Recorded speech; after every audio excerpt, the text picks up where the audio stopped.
What's up, everybody? Look, it's time for another Average Mindset Monday. Listen to me today. I am talking to you about stealing.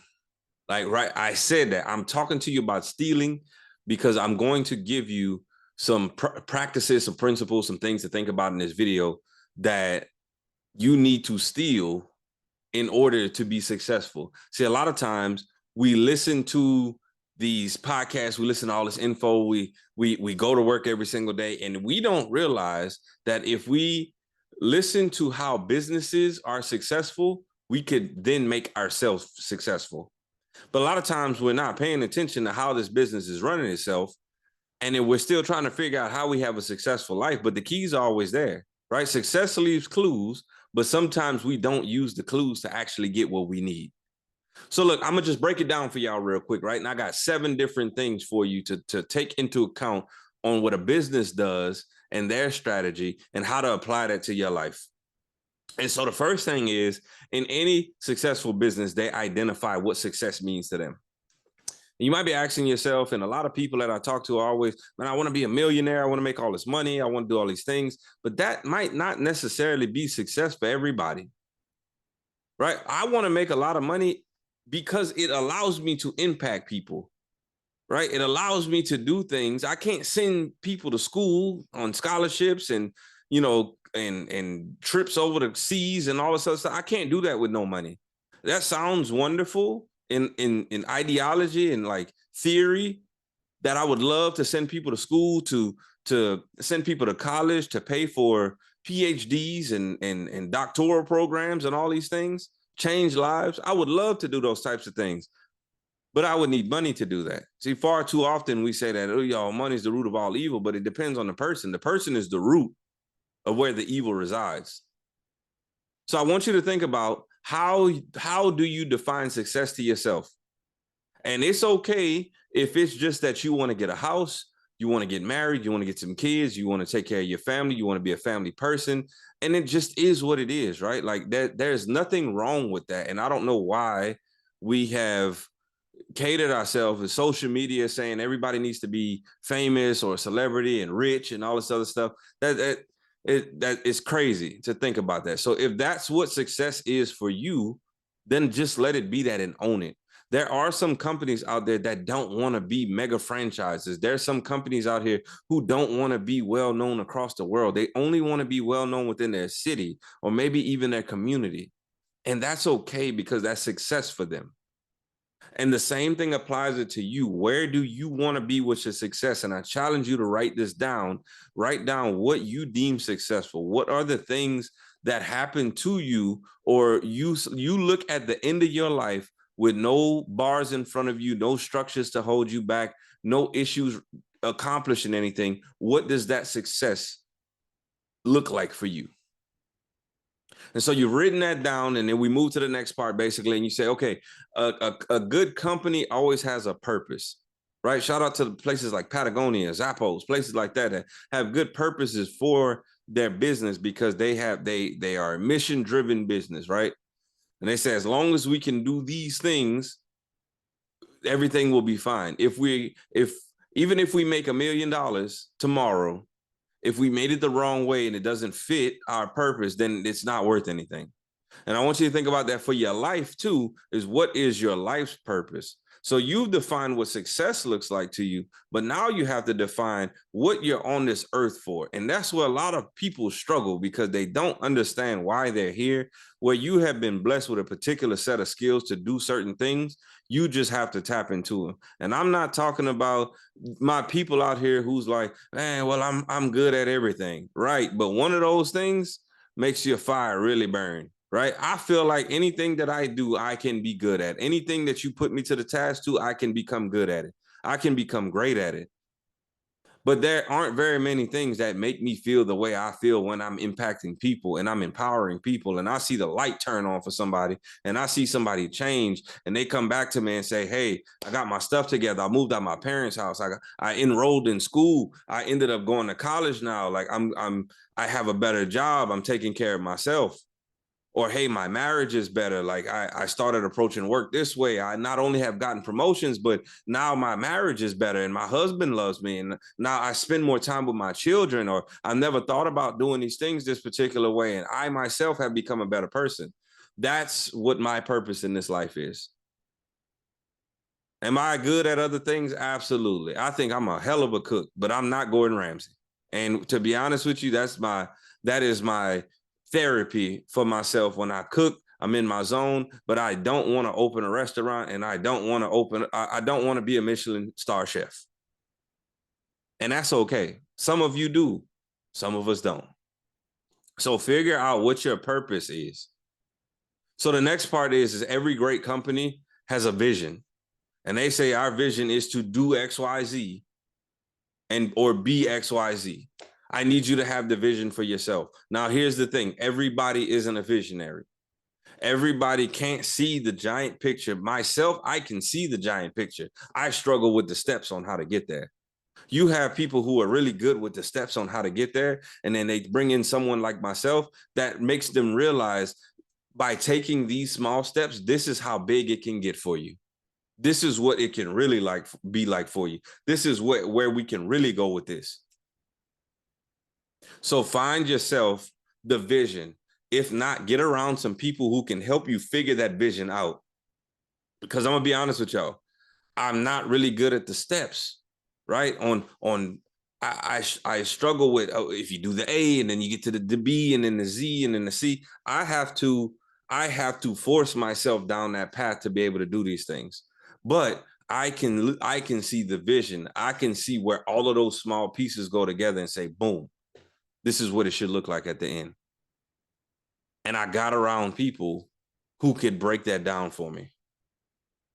And vice versa, certain people use me to say, well, what could this really look like in the big picture, in the giant scope of things? So find your vision, right? All of these things that I've named thus far, you should be writing down. You should be, and I mean, taking a notebook saying, what is a great life? What is success to me, right? What is my life's purpose? What is the vision that I have for my life? Now, the next part is, and this is where we start to get into the nitty gritty of the actual work of how you're going to achieve these things. And every great company diversifies their portfolio, or they assess their business portfolio, and you have to assess your business portfolio, your life portfolio. And now you probably went straight to stocks and say, oh, well, he's going to talk to us about investing in stocks or real estate or something like that. That's not what I'm talking about. I want you to assess your portfolio of friends.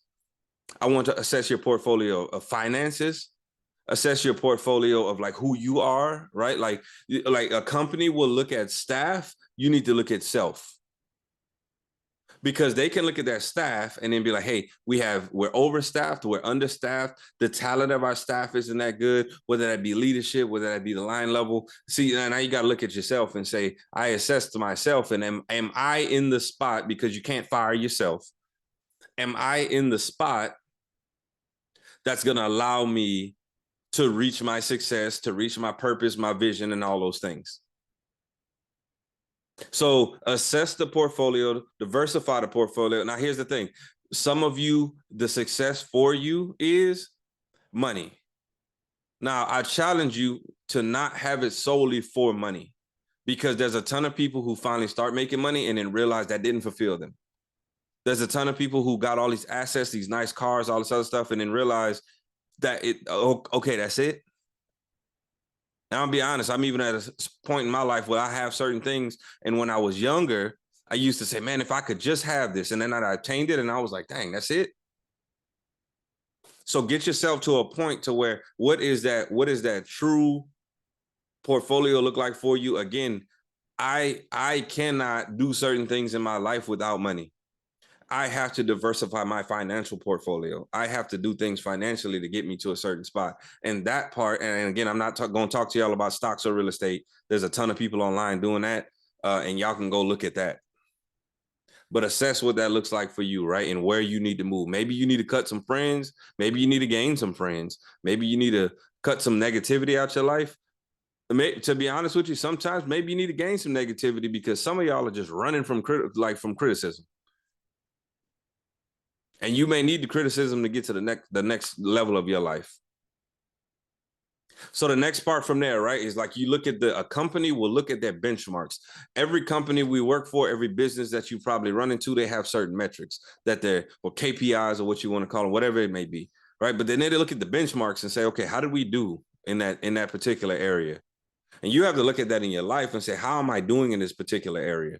And so when I started to think about this, and I'm reminded of a comment I had last week, and it asked me, what it didn't ask me, but it just asked in general, what are habits or things that a woman can do in this particular case that are attractive other than anything sexual? And so when I broke it down, I wanted people to realize this, and I want you to realize this through the video of when you look at your benchmarks, I want you to think about self, right? So the first thing I put on there was I think someone is attractive where they are doing something to physically take care of their body, right? That could be exercise, yoga, Pilates, lifting weights, whatever it may be, running. I'm not even going to the science behind all this because it is just naturally shown. If you get your body movement, if you build some muscle, if you do all the stuff, then your health markers will be better, right? Your health benchmarks will be better. But I think the habit of someone taking care of themselves is very attractive. So the next part was, I said, I think it's very attractive when when a female reads, right? When a woman reads. And this can go vice versa before the internet gets on me because I said, well, a woman should be doing. No, I'm not saying that. Get off it. When I look at a woman and she reads, it's a accumulation of knowledge, it's an accumulation of perspective, it's an accumulation of emotional intelligence because they see things differently, they see things in a different way. You can start to assess different situations because you've almost gained experience from reading certain things. And I think it's very attractive because the more knowledgeable you become, the better you can adapt in certain situations. And again, that's mentally putting yourself in a place of betterment, right? So we talked about body, we talked about mind, and then the final thing I said to that comment was, I think it's very attractive when someone has a hobby or thing that they do that they're passionate about. Now, I'm not talking about it has to be like this hobby where a ton of people are like, it has to be this hobby where I'm a travel agent. I'm not saying that. I have to be this. It's this hobby where I'm selling real estate courses on the corner or something. I'm not saying that. It could be knitting after you get off work. It could be listening to your podcast that you like. It could be just meditating for 20 minutes, throughout the week or something like that. Whatever that hobby is that whatever you decide to do and if you haven't caught this so far, that's self-care. It's the thing that you want to do, right? Positively. I'm not saying I love the hobby of you going to happy hour 4 or 5 times a week and then you come home drunk. I'm not saying that. I am saying that it has to be a positive thing that you enjoy and you take care of yourself by doing that. And it's just something productive that you can do. So cool. So the next part is which the final part is what are the portfolio choices that you can make, basically, right? And so we talked about assessing your life's portfolio, but like, what's the next steps from there, right? There are going to be times, and this is just going to be frank with y'all, there's going to be times where the friends you have now can't make it with you, where the things that you used to do or the habits that you used to have, if you're clubbing every single day, fellas, if y'all are going to the bars or the clubs and y'all buying out sections every week, but you're trying to say that you want to have this particular set, you want to buy a house, you want to buy a new car, you want to buy whatever, you want to take care of your family, all this other stuff financially. If that is not conducive to you being able to do that, then you may need to make a choice to your portfolio and cut that off. If you have a friend that is always negative and not pouring into you, you may need to cut that friend off. If you have certain habits that you have, right? And we just talked about working out. If I was to eat fast food every single day for every meal, every given chance that I have, I am not taking care of my body, and I may need to take that off of my portfolio. Also, if I'm eating out so much that it is impacting me financially and I'm struggling because of this, maybe I need to cut that. If I am doing something. I get off work and I know I have these dreams and goals, and then I just sit at the TV and stare at it, or watch Netflix for 6 hours every day after I get off of work. But I know I have these dreams and goals. Maybe that's something I need to cut. So you have to make some choices in your portfolios in your life to make these changes happen. And so then the final part to this is how can I ensure, just like a business says, how can I ensure that this is a sustained success? You have to also look at this and say, how do I sustain success for life? And I believe the way that you do that is you go back up this list of those prior 6 things and say, if I continue to do that, how do I sustain that? How do I sustain the physical aspect to it? How do I sustain the mental aspect to it? How do I sustain the financial aspect to it? How do I sustain the growth aspect to it? Because sometimes we get in a habit of maintaining that we're not actually growing in a certain sense.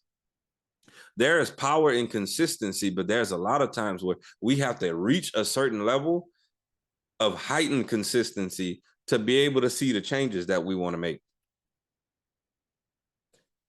And so those are your topics today, right? I gave you 7 things, and I hope you've been writing them down. And I hope you go back, listen to this video, share it with somebody who needs this, because this is really just a breakdown of how you can get your life together, and or how you can assess your life to make sure that you're going in the right direction, right? You are assessing the benchmarks in your life to make sure that they're taken care of and you continue to go in the right direction. So with that being said, we'll see you next week. This has been your Average Mindset Monday.